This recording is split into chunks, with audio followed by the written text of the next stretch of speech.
A rogue, dead spy satellite is plummeting toward Earth.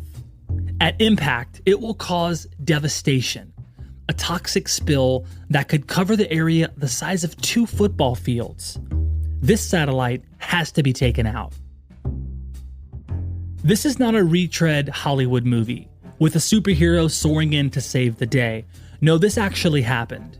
But there was no superhero or savior from another planet to fly in and redirect the satellite. Instead, a company and its team was tasked to ensure a missile would strike the satellite's fuel tank while the satellite was moving at 17,000 miles an hour. The satellite was the size of a school bus, and the fuel tank was the size of just one seat on a bus. So how do we avoid the inevitable?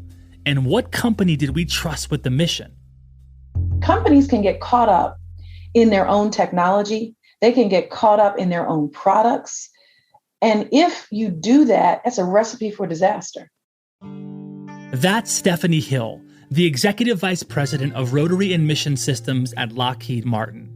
Stephanie leads more than 35,000 people who work on more than 1,000 different programs, ranging from helicopters to integrated air and missile defense to cyber solutions and beyond.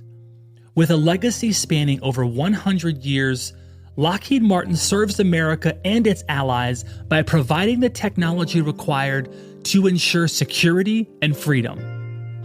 Lockheed Martin is an industry leader in aeronautics, missile and fire safety, rotary and mission systems, space, and a lot more.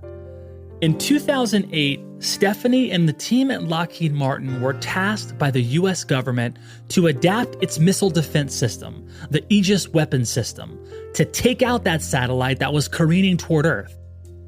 How is it possible for a company like Lockheed Martin to have a culture of stepping back and staying calm, even at the most tense, perilous moment? Find out on this episode of Business X Factors. I'm Jeremy Bergeron, Vice President of Content Strategy at Mission.org. Welcome to Business X Factors.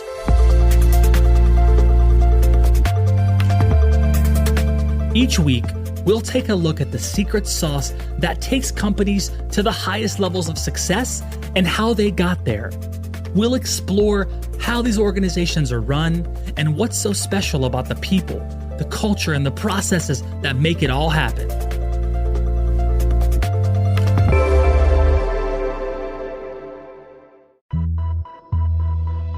Question for you. What do you think is the best use of technology? Our friends at Hyland believe technology is about transforming the way we all work so we can be more informed, empowered, and connected through every interaction and in every relationship with everyone we serve. Hyland is your X factor for better performance. Go to hyland.com/insights to learn more. That's hyland.com/insights.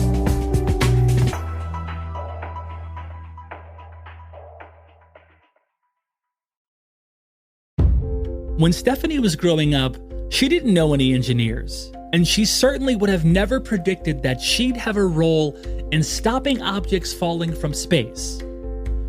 But a COBOL programming elective course in college shaped the trajectory of her whole career. It was one of those pivotal moments in her life when she first stepped back to try something new. My parents were both very professional. My mother was a kindergarten teacher. My father was a judge. And I knew a lot of professional people. And I didn't know one engineer, never have met any. And so I was really good at math and I was going to be an accountant because that's what I knew.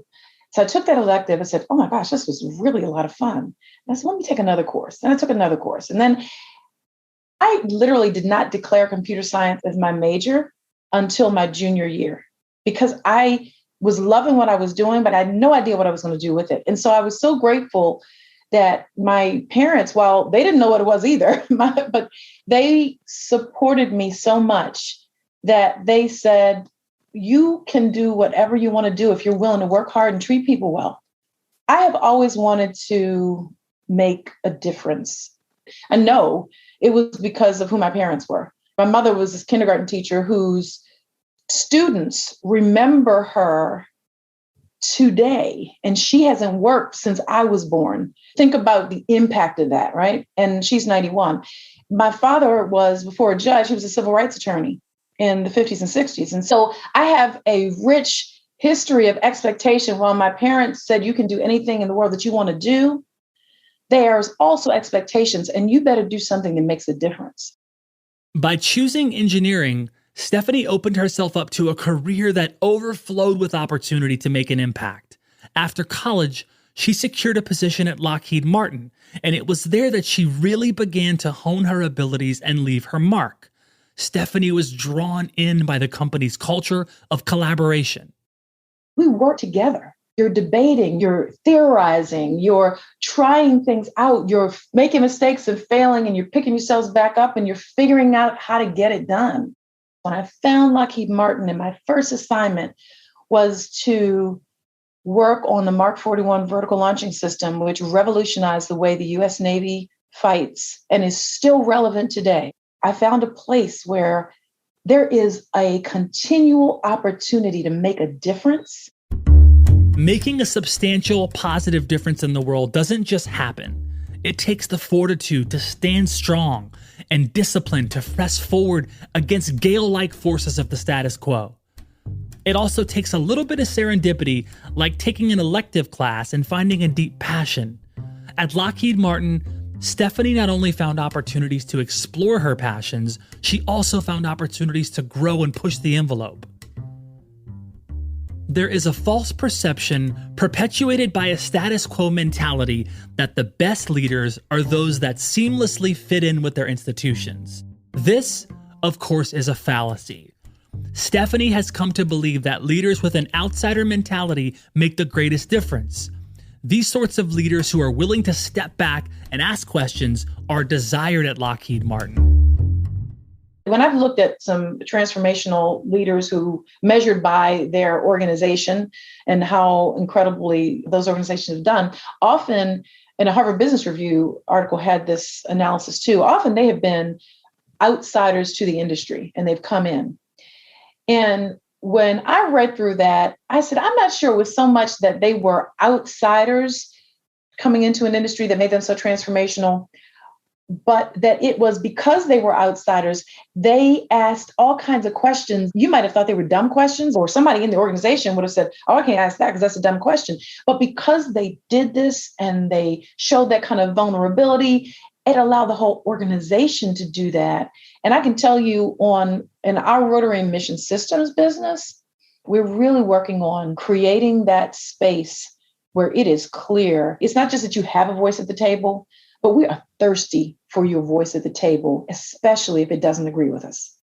Creating this sort of disruptive, questioning environment is born from the leaders at Lockheed Martin, those elevating their voices and raising concerns, suggesting changes need to be made regardless of what has been done before or what has worked in the past. As a leader, you can't sit at that table and be the smartest person in the room, even if you are the smartest person in the room, because you're not going to get that input from the team. I have webcasts every quarter. And in one of the webcasts, I just come from doing a series of Zoom roundtables all across the business, hearing from our workforce things that we needed to work on for them. And in one of my webcasts, I invited 4 of those people who participated in the roundtables. And I said, let's talk about that experience and let's talk about the issue that you brought forward.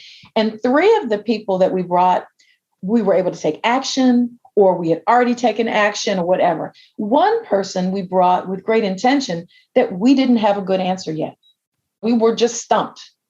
And we brought that person on with very deliberately to say, we don't have all the answers, and we appreciate, in this case, this person bringing this forward. It's a big issue. And we're putting it out there. We're committed to finding the solution. But we need your voice, and because we might not always get it right.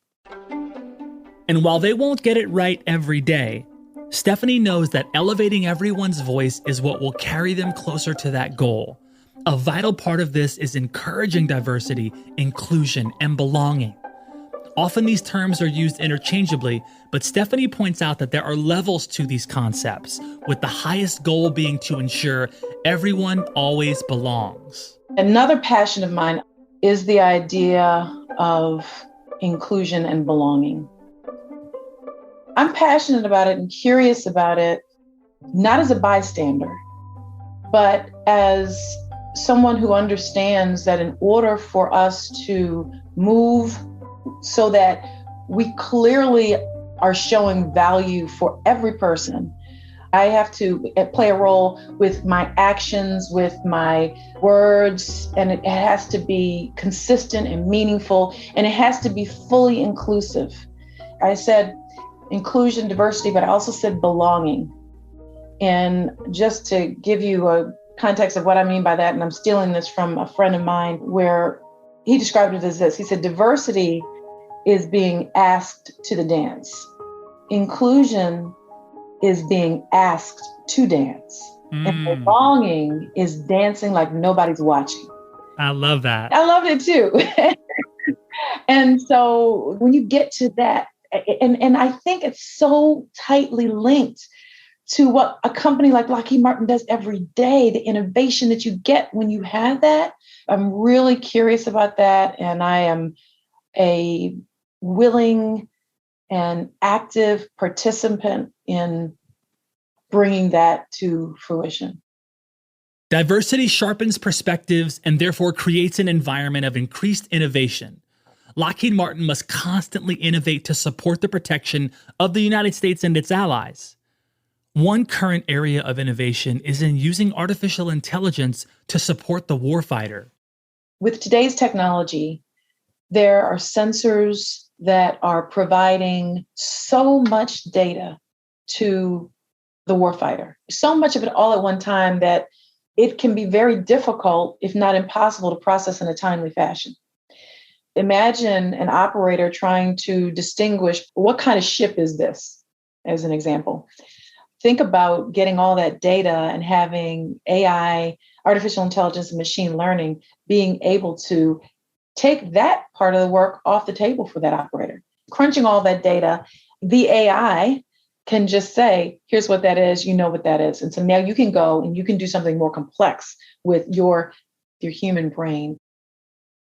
Perpetual innovation to create solutions for customers is essential at Lockheed Martin, and constantly innovating to meet customers' needs is only possible because of established trust.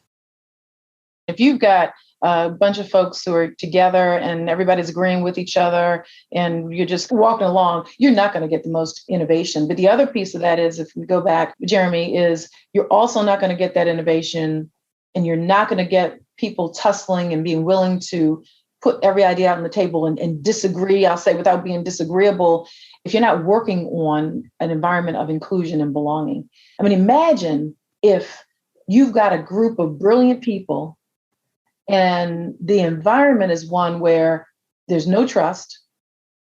People are feeling like, well, I've got this great idea, but I know they're not going to listen to it. Imagine the innovation in that team or in that organization. And then imagine an organization where there is trust out the wazoo. You trust your team members implicitly, and you know that they want to hear your perspective. They don't hear your ideas. And they also know that a dissenting opinion is the best thing to bring forward. And they're going to be hungry for it, and they're going to be willing to get into dialogue. Imagine the innovation that flows through that organization. Imagine what that team can create. There's just no comparison. Creating a sense of belonging for all team members is valued at Lockheed Martin, and this creates trust. Yet disruption is valued as well.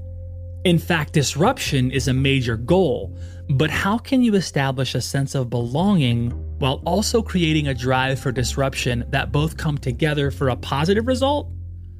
How is stepping back the first step in moving forward, even when the stakes are so high, like a spy satellite crashing to Earth? Find out after the break.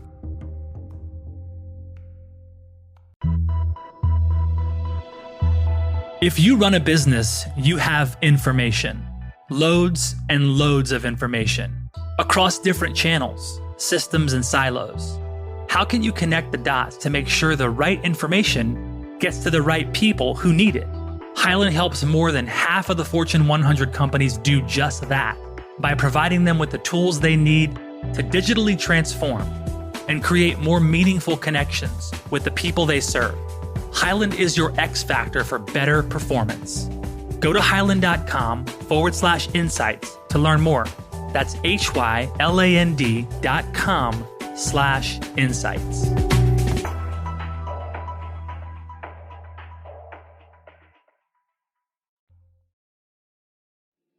So we know the spy satellite gets taken out in the end. That's not a movie spoiler. It's history. Honors have already been awarded. The real question is, how does a company get to mission accomplished in such a pressure-filled situation? Although they're important, the answer can't simply be reduced to the technical details. What is it about the company's culture that leads it to success? Part of that answer can be found in a decision surrounding a helicopter technology Sikorsky invested in more than a decade ago that now has the opportunity to revolutionize Army aviation.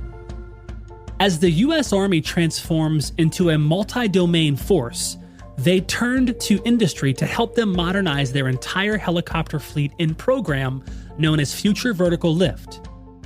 Sikorsky is now competing for the chance to deliver their transformational capabilities to the Army. If you turn on the television and look at the news, you can see how quickly things are changing. And so it is imperative for us to step back. So I'll give you an example, and this is a Sikorsky example. Sikorsky has had a long practice of looking at what are the next big things that we should focus on from a rotary wing perspective. What are those next big things? And one of the things that they identified a number of years ago was that they needed to focus on something called X2 technology, which is an incredible technology that allows very high speed, twice as fast as a regular helicopter, incredible maneuverability and survivability. And they had this vision 10 years ago. And they made that big bet. They invested disproportionately on that technology. And now we have a program for the US Army called Future Vertical Lift, where the technology that the brilliant, innovative engineers came up with is the exact right solution for the Army's Future Vertical Lift program. But Sikorsky had to make that big bet. They had to step back and say, I'm going to disrupt because ultimately this Future Vertical Lift will be a big part of the Black Hawk program. So imagine that, the Black Hawk all-around umbrella is the most capable helicopter in the world. And we said, boy, what's next? And how do we get to that next? And how do we disrupt ourselves? And if you don't step back, if you just keep on moving, thinking you got this and you got everything right, you're going to miss a lot. It's an alternative universe. Lockheed Martin could have rested on its previous accomplishments and continued with the status quo as the safe bet. That wasn't an option in our real world, though. There were needs that had to be addressed and customers who were counting on technology that would keep humans safe now and in the future. You can't meet those needs by running on a treadmill. You have to step left or right and back and forward to see the whole picture and the other paths forward that will ultimately serve the customers best. In order to meet customer needs in this way, Lockheed Martin bet big on that new helicopter technology. And who is the customer that bet is serving? You heard Stephanie right, a little organization called the U.S. Army. So the question we're left with is this. What allows Lockheed Martin to anticipate its customers' needs and then act accordingly? When they step off the treadmill, how do they know whether to go left, right, or even diagonally? We have a tagline that says, your mission is ours at Lockheed Martin. And I call it a tagline. It's our ethos. And so we take a disproportionate amount of time to really step back and understand the intricacies of our customers' missions and how we might be able to bring to bear the fullness of Lockheed Martin to that problem set. And so I do a lot of talking with customers. I do more listening than I do talking. I want to hear from them the things that we need to improve on. And then I have a responsibility, me and my leadership team, to take that information back into the workforce, into the business, and to share that so we can make sure that we're investing in the right things to be able to deliver the capability. When Lockheed Martin steps back, it does so strategically. It's to listen to customers so they can use all their resources to deliver exactly what the customer needs. This mentality comes from cultivating team members who are leaders, unafraid to ask questions and disrupt the status quo. It's about looking to the future and partnering with customers to achieve their ends. How does Lockheed Martin address priority, right? What's more important? There's far-reaching scope of services provided around the world, every branch of the military, international support, technology. How do you decide what's more important? Because I'm sure there's a lot of people saying, hey, Stephanie, we got to go over here because there's a rocket flying towards the Earth. Or, hey, Stephanie, if our pilots don't get this particular technology, then they're going to suffer. And so how do you navigate that prioritizing? Again, it all starts with listening to the customer. We are focused on them first. So what are their most pressing needs? What are their highest priorities? And we align with their highest priorities. Then we take it in and we say, given these priorities and given the gaps that they might have, how do our either current capabilities, our investments, our innovation align with those? And then, we make a decision that way. But it all starts with looking at what the customer's mission is. When I think about Lockheed Martin and our over 100 years of making a difference and really securing the world is what I really think is in our lifeblood. We feel a real responsibility to make sure we're looking to the future.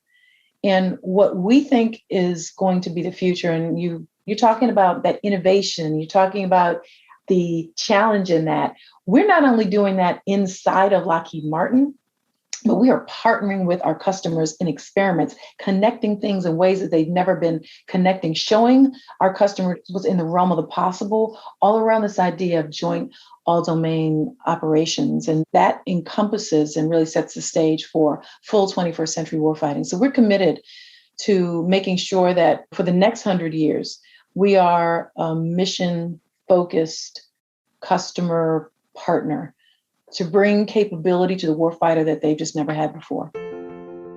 Remember that spy satellite? Of course you do. How could anyone forget? There are 3 numbers to consider. The first is 6 weeks. That's the approximate amount of time that Lockheed Martin, Raytheon, and the US government had to avert this catastrophe. The second number is 10 seconds. That's the window of time the Navy had to fire the missile from the USS Lake Erie. The last number is 10,000. That's the quantity of simulations required to get the job done. At worst, it's human, and therefore institutional nature to panic in the face of a crisis. If panic is held at bay, it's common to just plod forward and hope to stumble onto a solution. But that's not a path to successfully complete the mission. Lockheed Martin's X factor is to step back and listen to the client, reassess their needs, and then disrupt themselves and the world. Now, if this was a movie, here's the Hollywood twist. Stephanie actually wrote code for the launcher that shot down that wayward satellite. At Lockheed Martin, heroism is collectively developed at a place where there are many people like Stephanie, and where they're encouraged to question everything, listen intently to their customers, and then to disrupt and to innovate to create for the future.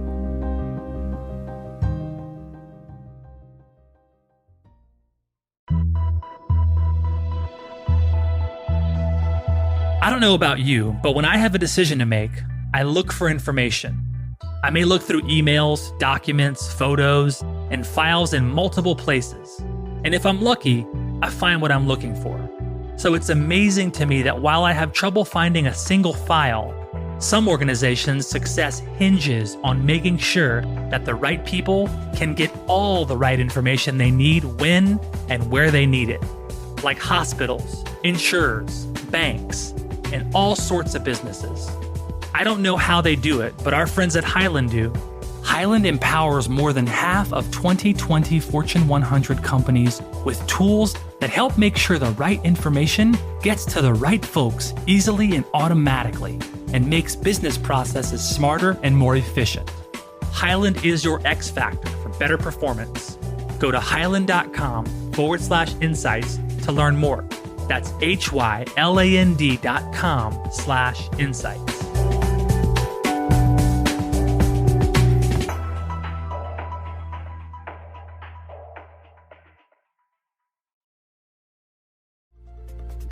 You've been listening to Business X Factors, created by Mission.org and brought to you by Hyland.